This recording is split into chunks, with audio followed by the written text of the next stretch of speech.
네, 근데 이제 돌봄이라는 것이 성평등이랑 굉장히 맞물려 있는 주제잖아요.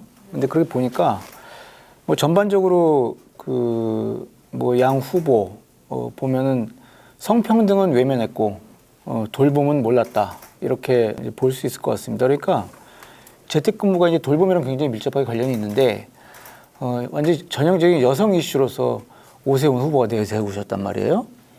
과연 진짜 이게 시장으로서 이걸 실천하실지 참 어떻게 보면 이제 우려가 되는 그런 상황이기도 하고, 돌봄은 전형적으로 여성이 하는 것이다라는 어떤 전통적인 성별 분업 이데올로기를 아주 그냥 강화시키는 굉장히 후퇴하는 이야기죠. 이제 그런 것들은 없었으면 좋겠고, 전반적인 돌봄 공약 가지고 한번 생각을 해보면 옆에서 적어주는 거 그대로 읽었다라는 생각이 드는 거 아니, 그렇게 새로울 게 없는 공약들을 마치 새로운 것처럼 인제 알았다는 것처럼 이렇게 말씀들을 하시는 걸 보면, 아, 옆에서 그냥 써준 거 읽으셨구나 라는 생각이 드는 게, 국공립 어린이집 확대는 이건 그냥 쭉 이어져 오고 있는 겁니다. 이거 뭐 비율을 좀 높인다는 강조점은 있을지 모르겠지만 그렇게 이제 새로운 공약도 아니고, 유치원 무상급식 같은 경우에도 벌써 서울시 교육청에서 이미 하겠다라고 이제 했던 것들이고, 근데 사실은 돌봄 분야에 조금 더 이해가 있으시다면 지금 국공립 확대 그 자체보다도 중요한 게 이미 일각에서 국공립의 어떤 양적 확대에 따라가지 못하는 어떤 돌봄의 질적 수준 문제, 이거를 이제 이야기하기 시작했는데, 벌써 사실 국공립 유치원이든 어린이집이든 우리가 지역 편차는 분명히 있는데 아주 이제 아이들이 몰려 있는 지역이 아니라면은 국공립 어린이집이나 유치원이 정원을 못 채우는 곳이 꽤 있습니다. 그거는 이제 달리 보면은 부모가 선택을 해야 되는 상황이 왔을 때 일단 양태들이 국공립에 일단 걸어는 놓지만 상황을 봐서 이제 민간 사립으로 옮기는 이런 양태들을 저희가 꽤 볼 수 있는데, 그건 결국 무엇이냐?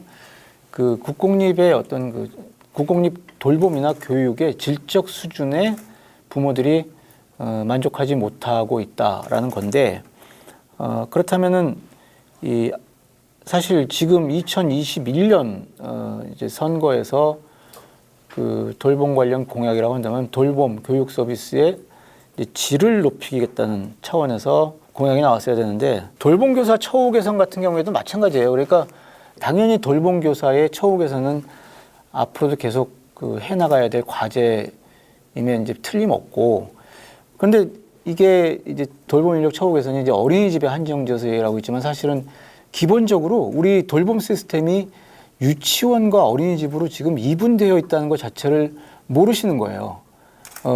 이제 이렇게 말씀드리면 왜요? 누리과정이 있는데, 누리과정으로 통합됐는데라고 반론을 제기하실지도 모르겠지만, 누리과정으로 어떤 외형상의 통합은 되어 있지만 그럼에도 불구하고 아직 질적 통합이 이제 요원한 상황이다. 그러니까 사실은 돌봄 교사 처우 개선의 궁극적인 목적이 뭐냐?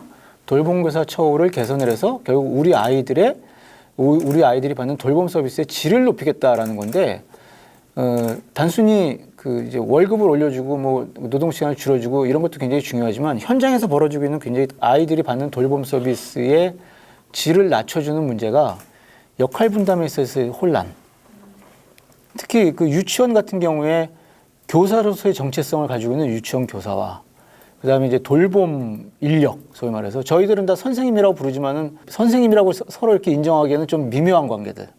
네, 그래서 이게 굉장히 돌봄 중심 어린이집하고 교육 중심 이제 유치원과 이제 돌봄 서비스의 질 차이도 나고, 거기에서 돌봄 교사 처우도 굉장히 다르게 접근해야 되는 문제인데, 이런 것들에 대한 인식이 전혀 있지 않은 채 기존의 어떤 대책들을 공약으로 내세웠다. 이런 면에서 좀 아쉽다. 이렇게 볼 수 있을 것 같습니다. 국공립 중심의 이제 돌봄 서비스 양적 확대는 계속 지속해 나가야 될 과제입니다. 그런데 여기서 더 이제 생각해 봐야 될 것이 이제 서비스의 질적 수준 향상일 것이고, 결국 이 국공립에서 오후 돌봄 과정을 제공함에도 불구하고 왜 부모들이 아이들을 학원으로 돌릴까라는 것에 대한 좀 근본적인 성찰을 할 필요가 이제 있을 것 같고요. 그다음에 더 중요한 거는 저희가 이제 박원순 시장 그 집권 이후에 많이 들었던 이야기 중에 하나가 이제 마을이 아이를 키운다 앞으로 그랬는데 사실은 결과는 마을이 아이를 키운 게 아니라 그냥 여성이 아이를 키웠죠. 뭐 마을에서 조직한다 하더라도 여성들이 조직화돼가지고 아이를 키운 거니까.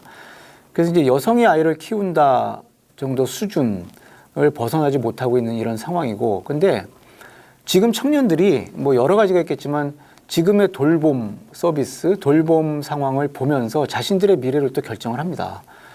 지금 돌봄에서 청년들이 어떤 성평등한 돌봄의 희망을 보지 못한다면 우리 청년들은 여전히 가족을 거부하고 또 아이를 거부하는 이런 그 비의도적인 어떤 출산 파업이나 가족 거부 이런 그 경향을 계속 지속할 수밖에 없는 그런 상황이 됩니다. 근데 이런 사회가 과연 그 행복한 사회 내지는 지속 가능한 사회일까요? 그래서 우리 청년들이 그 돌봄 서비스에 있어서의 변화를 보면서 미래에 대한 희망을 가질 수 있겠다라는 어떤 그런 생각으로 돌봄 서비스를 좀 성평등을 그 바탕으로 해서 좀 재구성하는 그런 새로운 출발을 했으면 하는 것이 바람입니다. 네, 성평등을 이야기한 시장들도 있었고 돌봄을 이야기한 시장도 있었지만 성평등한 돌봄을 이야기하고 실천한 시장은 아직까지 우리가 못 본 것 같습니다. 성평등한 돌봄을 본격적으로 시작할 수 있는 시장님이 되어주시기 바라겠습니다.